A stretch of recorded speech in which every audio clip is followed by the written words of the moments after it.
Hello friends, फटाफट चलते हैं इस वीडियो में। कल एग्जाम है। हॉर्नर रूल का मैंने एक क्वेश्चन छोड़ दिया था आपका।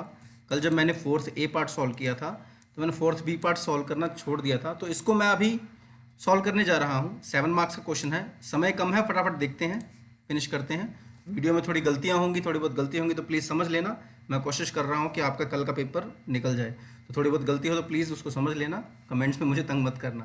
तो चलिए शुरू करते हैं फटाफट। Let's start with the Horner rules. Horner rules भैया ये 10th में है आपकी, जो आपने 10th पढ़ी है ना, 10th में आपको हॉर्नर रूल सिखाया होगा। उसी को पॉलिनोमियल एक्सप्रेशन में यूज़ किया जाता होता है।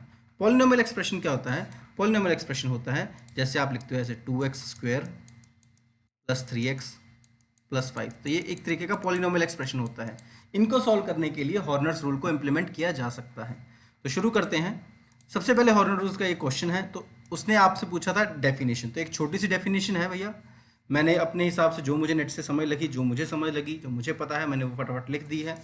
तो यार अगर आपका पॉलिनोमियल एक्सप्रेशन है, कोई भी इक्वेशन है मैथ्स की, लाइक 2x³ + 3x² + 5x + 8, कुछ भी इस तरीके की इक्वेशन है, उसको सॉल्व करने में आपकी हेल्प करेगा हॉर्नर्स रूल। एक्चुअल में जब आप एल्गोरिदम में या प्रोग्राम में मल्टीप्लिकेशन ऑपरेशन करते हो तो मल्टीप्लिकेशन ऑपरेशन ज़्यादा टाइम लेता है और एडिशन ऑपरेशन कम टाइम लेता है। अब इस इक्वेशन में देखो, आपके x³ मल्टीप्लाई हो रहा है, ये मल्टीप्लाई हो रहा है, 3x² मल्टीप्लाई हो रहा है, 5x मल्टीप्लाई हो रहा है। तो हॉर्नर रूल क्या करता होता है? मल्टीप्लिकेशंस कम करता है, एडिशंस बढ़ा देता है, ताकि कम टाइम में आपका काम हो जाए। फॉर एग्जाम्पल अगर आपकी टाइम कम्प्लेक्सिटी ON² है, तो ये ON टाइम में इस इक्वेशन को सॉल्व करने में आपकी हेल्प कर सकती है। So this is what I have written.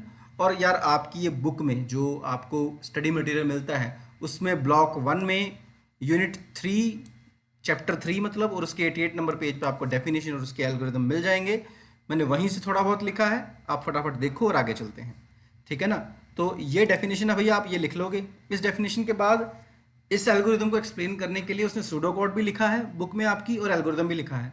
According to me pseudo code is more than enough. भैया सूडो कोड कर लो, और कुछ करने की जरूरत नहीं पड़ेगी आपको। तो सूडो कोड है। सूडो कोड में क्या लिखा है उसने कि आप एक एरे मान लो n एलिमेंट्स का, जिसके अंदर कोफिशिएंट्स दिए होंगे। तो अगर आपकी इक्वेशन होती है like 2x², so this is called coefficient 2 and this is called power. Okay, so in this A is an array of n elements which are coefficients of polynomials of degree n. n means जैसे equation है 2x² + 3x + 5, तो आपकी degree 2 तक जा रही है। अगर आप 5x³ से शुरू कर रहे हो तो वो क्यूब मतलब 3 है, उसकी डिग्री 4 है, 5 है, इस तरीके से। तो ये स्टेप भैया रट्टा ही मार लेना। अब इसके एक्सप्लेनेशन देने का मेरे पास टाइम नहीं है, और आपके पास भी टाइम नहीं है इस एक्सप्लेनेशन को सुनने का। सो पी वैल्यू को कैसे निकालोगे? Coefficient of n term in polynomial निकालोगे, फिर एक कम करोगे, उस इक्वेशन को आप p से मल्टीप्लाई करोगे, फिर एक कम करोगे, i की वैल्यू कम करोगे। अगर i 0 के बराबर नहीं हुआ है तो आप वापस फोर्थ स्टेप पे यहाँ पे पहुँचोगे, and you will repeat this step for all the brackets. और इन द एंड आप final polynomial value at x जो है वो कैलकुलेट करोगे, उसको p में डाल दोगे। तो ठीक है जी, तो ये आपकी सूडो कोड है। इसको एक तरीके से आप रट्टा मार लो, समय है, मॉर्निंग पेपर है, तो इसको रट्टा मार लो। आगे चलते हैं। मैंने इक्वेशन सॉल्व करी है। आपका जो ये इक्वेशन आया था like px equals to this equation, वो कहता है भाई इसको स्टेप बाय स्टेप आइटरेट करके दिखाओ, इसको एक्सपैंड करके दिखाओ। तो मेन इसको एक्सपैंड करना था। अब अगर मैं लैपटॉप पे करने लगता तो भैया इसको लिखते लिखते मेरा बुरा हाल हो जाता। लैपटॉप में पावर कैसे लिखता, ये कैसे लिखता। तो मैंने कॉपी पे लिख दिया है और साथ में समझाने की कोशिश करता हूँ। अब जैसे आपका इक्वेशन है ये वाला 6x7 7x6 5x5 3x3, ये इक्वेशन है आपकी। अब इसमें भी x है, x7 है, इसमें x6 है, इसमें x5 है, इसमें x3 है, इसमें x2 है, इसमें x है। इन सब में से एक x कॉमन निकाला जा सकता है। So what I can do is, मैं क्या कर सकता हूँ, यहाँ पे लिख रहा हूँ ब्रैकेट शुरू, ब्रैकेट बंद, और साथ में x। ये सारी टर्म x से मल्टीप्लाई हो रही है। क्योंकि एक x बाहर निकल गया है तो ये 7 से 6 हो जाएगा, 6x6। ठीक है ना? इसमें से भी एक कम हो जाएगा 5, इसमें से भी एक कम हो जाएगा 4, 2 1, इसमें से 1 था वो हट गया, और ये सारी इक्वेशन जो है आपकी x से मल्टीप्लाई हो रही है। अब ये पार्ट हो गया। अब इस पार्ट को देखो, अब इसमें से भी x निकल सकता है।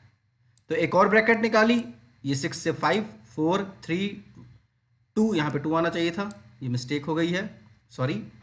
फिर ये 1, ये बाहर निकल गया, फिर इसमें से निकलता, ठीक है ना? नहीं नहीं नहीं, ये सही है, सही है, सॉरी सॉरी सॉरी। x2 था, 2 पे 1 हो गया, 2 से 1 हो गया, 6 हो गया, सो ऑन।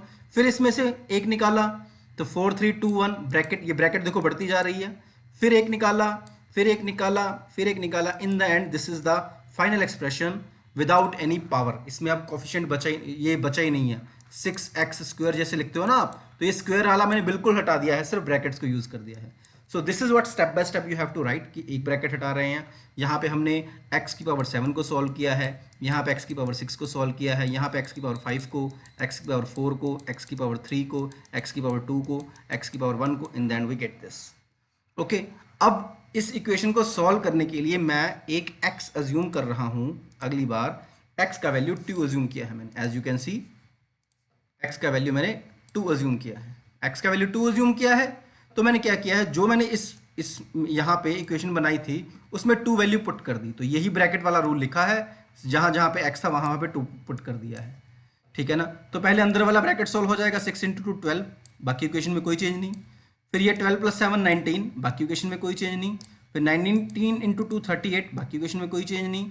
38 - 5 33, ठीक है ना। 33 × 2 66, 66 + 3 69, 69 + 2 138, कैलकुलेशन मिस्टेक हो तो देख लेना भाई।